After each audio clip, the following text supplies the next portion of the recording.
So our final speaker this afternoon is Kiara Porteous. Kiara Porteous is a 15-year-old member of the Generations of Tomorrow 4-H Club. Her projects include Creative Options and Breeder Goat. This is her 5th year in 4-H. Kiara states that she has grown so much as an individual over the past 4 years and credits this to the leadership skills that she has gained through the 4-H program. She feels that 4-H provides youth with the entire package, from involving members with hands-on experience to engaging us in learning about life, all while teaching members to strive to become leaders. Kiara believes that 4-H truly makes a difference. Kiara Porteous, 2 steps forward and 1 step back, 2 steps forward and 1 step back, Kiara Porteous.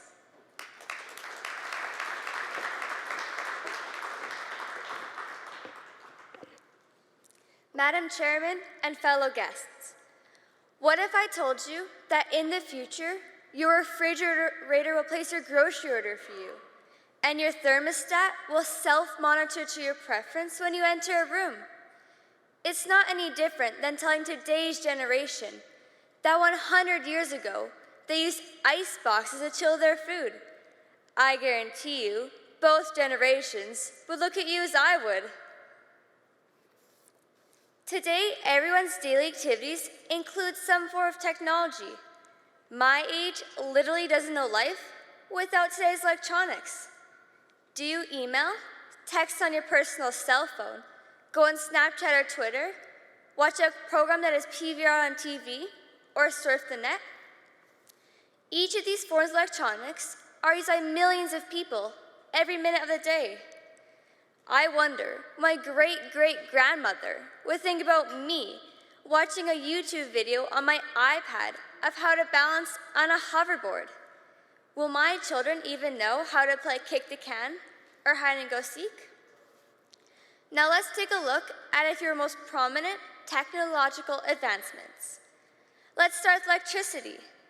Imagine living in the 1900s with only oil lamps and candles. If I take a quick glance around my home, there are 3 to 4 lights per room that are turned on by a flick of a switch. I don't have to make sure that there's enough wood in our fireplace to heat our home through the night. Our fireplace is merely for decoration and ambiance. Next, let's think about transportation. The main form of transportation in the early 1900s was primarily horses, via rail, or by ship.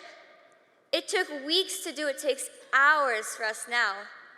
The thought of having to saddle a horse every time to go to town for essentials, when now we can just hop in our car with a push of a button and Siri will let us know when you have reached your destination. A large part of today's population has indoor plumbing, and all of the modern conveniences technology has brought with it. Now, if I was back in the Little House on the Prairie days and had to use an outhouse for every time I had to go to the washroom, it'd be an awfully long winter.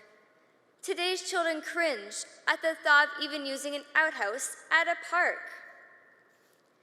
Wow, now the entertainment industry has exploded. Everywhere you look, our society is connected, one way or another, through a device. I have an iPhone 4. At first, I got as an emergency contact phone. Now I find myself on it little more than I realize. It's starting to make me wonder, what am I missing around me? The next time you sit in a mall food court, take a look around you. Are people engaged in a conversation, or are they too busy with the latest tweets and checking their Facebook? I'm pretty sure we both know the answer to this question. Look how far our computer technology has come. Little do we use our own grammar or our own penmanship to even write a note or speech. A few months ago, I had to assess how fluent my handwriting skills were. Let's just say I had some practicing to do.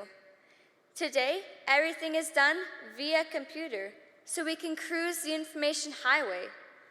My generation has been raised to use technology and the World Wide Web to find what we need. Now, I don't know about you, but this is an information overload.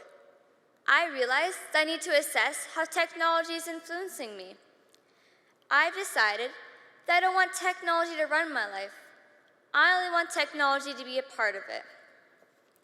So I've decided to challenge those around me to try the following. Reserve an hour a day without going online. Sing, play cards, or go for a nice, refreshing walk. Go for a bike ride to visit a library, museum, or senior center, and learn our history has to offer. How different our lives are based on the generation we grew up in. It is simply inevitable. Technology influences the world. We wouldn't be where we are today without the knowledge from our past. Technology is always moving 2 steps forward, but it needs history to help take 1 step back.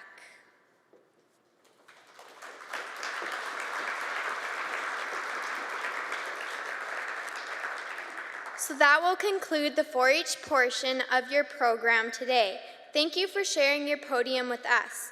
On behalf of all of the members of the Southern Region, thank you for this amazing opportunity to showcase one of the many benefits of becoming a 4-H member. Mastering the art of public speaking is an important life skill and is a fundamental piece of the 4-H program. We are grateful for the partnership that 4-H has with Farming Smarter. Your support is helping to create positive outcomes for youth across our region. We are now at a very special part of our program. Dr. Wayne Lindwall is here to introduce to you the Oroville Yankee Ward. I would like to introduce you to Dr. Wayne Lindwall. Wayne Lindwall has had a long and distinguished career with Agriculture and Agri-Food Canada. He helped to develop land management strategies to improve soil, water, and air quality. Dr. Lindwall has a new book called Landscapes Transformed. Dr. Lindwall will be presenting the Oroville Yankee Award to this year's recipient. Please join me in welcoming Dr. Lindwall to the microphone.